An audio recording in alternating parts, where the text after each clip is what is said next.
എല്ലാവർക്കും നമസ്കാരം. ഇന്ന് നമ്മൾ ഉണ്ടാക്കാൻ പോകുന്നത് നെല്ലിക്ക പുളിശ്ശേരി. എങ്ങനെയാണ് നെല്ലിക്ക പുളിശ്ശേരി ഉണ്ടാക്കുന്നത് നോക്കാം.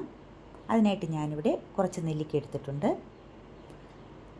അതിൻ്റെ കുരു കളഞ്ഞ് കഴുകി വൃത്തിയാക്കി ചെറുതായിട്ട് മുറിച്ച് എടുത്തിട്ടുണ്ട്. നമുക്കതിനൊരു കുക്കറിലേക്ക് ഇട്ട് കൊടുക്കാം. ഇനി ഇതിലേക്കൊരു 2-3 പച്ചമുളകും കൂടി ചേർത്ത് 1/4 ടീസ്പൂൺ മഞ്ഞൾപ്പൊടി, 1 ടീസ്പൂൺ ഉപ്പ്, 1/2 കപ്പ് വെള്ളം ഇത്രയും ചേർത്ത് നമുക്ക് നന്നായിട്ടൊന്ന് വേവിച്ചെടുക്കാം. 2-3 വിസിൽ കേൾക്കട്ടെ. നെല്ലിക്കയ്ക്ക് നന്നായിട്ട് വേവുണ്ട്. ഇത് നമുക്ക് നല്ലതുപോലെ ഒന്ന് വെന്ത് കിട്ടണം. ഇപ്പം നമ്മുടെ നെല്ലിക്ക വെന്തോ നോക്കാം. നെല്ലിക്ക നന്നായിട്ട് വെന്തിട്ടുണ്ട്.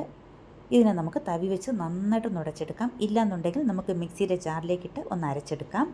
ഇപ്പം ഞാനിത് തവി വെച്ച് നന്നായിട്ട് ഉടച്ചെടുക്കുകയാണ്. എല്ലാം നല്ലതുപോലെ ഒന്ന് ഉടഞ്ഞു കിട്ടണം. ഇനി ഇതിനുള്ള കൂട്ട് തയ്യാറാക്കാം. അതിനായിട്ട് ഞാനിവിടെ 1 കപ്പ് തേങ്ങ എടുത്തിട്ടുണ്ട്. 1/4 ടീസ്പൂൺ ജീരകവും കൂടി ചേർത്ത് നന്നായിട്ടൊന്ന് അരച്ചെടുത്തിട്ട് വരാം.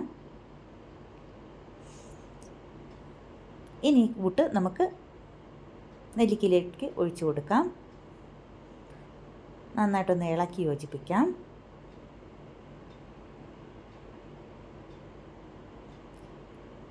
കാൽ ടീസ്പൂൺ ഉലുവ കൂടി ചേർത്ത് കൊടുക്കാം.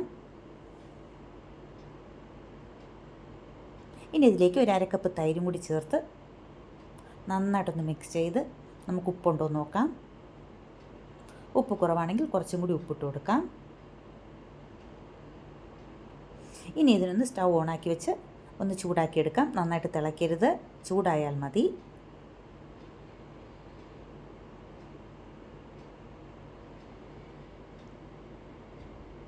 രണ്ട് പച്ചമുളകും കൂടി ചേർത്ത് കൊടുക്കുകയാണ്.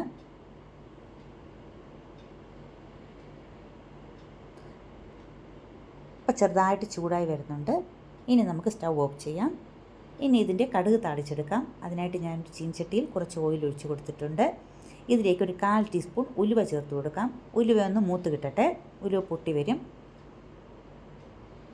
ഇനി ഇതിലേക്ക് 1/4 ടീസ്പൂൺ കടുകും കൂടി ചേർത്ത് അതും ഒന്ന് പൊട്ടട്ടെ. 2-3 വറ്റൽമുളകും കുറച്ച് കറിവേപ്പിലയും ചേർത്ത് നമുക്ക് നമ്മുടെ നെല്ലിക്ക പുളിശ്ശേരിയിലേക്ക് ഇത് ഒഴിച്ചു കൊടുക്കാം. ഇപ്പം നമ്മുടെ നെല്ലിക്ക പുളിശ്ശേരി റെഡി ആയിട്ടുണ്ട്. ഈ വീഡിയോ കണ്ട് ഇഷ്ടമായാൽ എല്ലാവരും ലൈക്ക് ചെയ്യണം, ഷെയർ ചെയ്യണം, സബ്സ്ക്രൈബ് ചെയ്യണം. താങ്ക്